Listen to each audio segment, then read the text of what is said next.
In this course, we will discuss a trustee's failure to account and provide information to trust beneficiaries. We start with the basic understanding of the trust law we will apply to this problem. The trustee of a California trust has a duty to keep beneficiaries reasonably informed of the trust and its administration. The trustee must also account to all current income or principal beneficiaries at least annually, upon termination of the trust, or upon a change in trustee. A trust by its terms can waive the right to an accounting, but a court can still order an accounting to be created where a beneficiary shows that a breach of trust is likely to have occurred. Let's consider a hypothetical situation to demonstrate the problems that arise and the options you have when confronted with a California trustee who fails to account. After the hypothetical, we will discuss trust accountings in more detail. For the last 8 years, Bert has been the trustee of a trust created to benefit Neil and Leonard, two brothers. The trust terms do not mention anything about providing trust accountings to the beneficiaries. The trust terms also require the trust to continue for 10 years and then distribute the trust assets outright to Neil and Leonard equally. The trust has 2 more years to go before distribution is required under its terms. The trust assets originally consisted of a 6-unit apartment building and an investment portfolio with conservative investments. 8 years ago, when Bert began acting as trustee, the apartment building was valued at $2 million and the investment portfolio was worth $500,000. Neil and Leonard have never received an accounting from Bert and do not have any recent financial information. Neil thinks that the apartment building had a small mortgage against it of $50,000 when Bert took over as trustee. At first, Neil and Leonard were each receiving $3,000 per month from the trust, but 2 years ago, that stopped. The distributions dropped to $1,000 per month for a while and then stopped altogether. Neil and Leonard asked for more trust distributions, but they never received a straight answer from Bert on why the distributions had stopped. In response, Neil and Leonard demanded a trust accounting. First, Bert claimed that an accounting was not required of him because the trust was silent as to accountings. Then Bert said he would provide them with an accounting.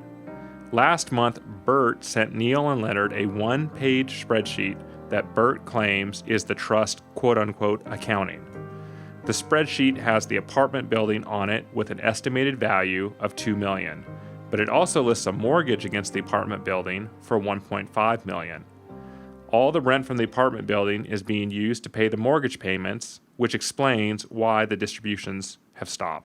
The spreadsheet also lists $50,000 in cash and 5 separate so-called investments, each with a listed value of $400,000.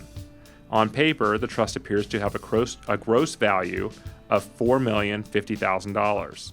Neil and Leonard are surprised to see the mortgage on the apartment building because they were never told about it. They are also surprised to see the 5 investments, so they ask the trustee to provide more explanation on the investment.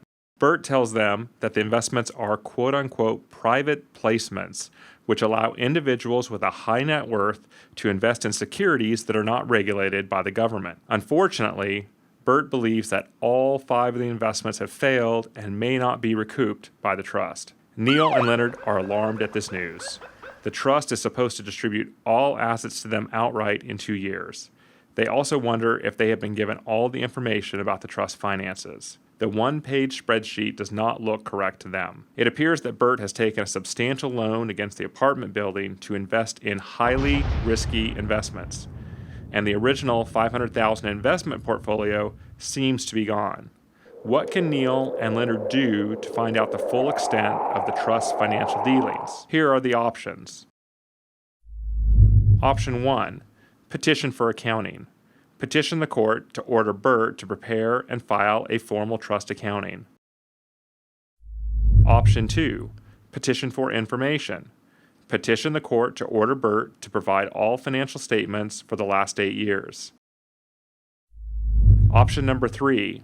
Subpoena information. Subpoena all bank and financial records from the financial institutions for the trust for the past 8 years. Option 4. Trustee removal. File a petition to remove Bert as trustee. Option 5. Petition for damages. petition to seek damages against Bert for breach of trust.